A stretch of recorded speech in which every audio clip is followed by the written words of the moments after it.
मौसम विभाग ने गुजरात में तेज बारिश का अलर्ट जारी किया है और 24 घंटे में 3 मौतें हो चुकी हैं, जिससे मुख्यमंत्री ने कलेक्टरों को अलर्ट रहने का निर्देश दिया है।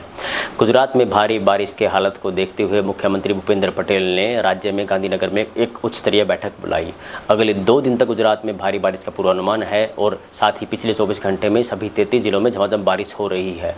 मुख्यमंत्री ने बारिश प्रभावित जिलों के कलेक्टरों, नगर निगम के आयुक्तों और जिलाधिकारियों के साथ वीडियो कॉन्फ्रेंस करके यथास्थिति की जानकारी ली है। उन्होंने नवसारी, पंचमहल, डांग, वडोदरा और छोटा उदयपुर प्रभावित जिले के कलेक्टरों को निर्देश दिया है कि निचले इलाके के सभी लोगों को सुरक्षित निकालने का आदेश दिया गया है।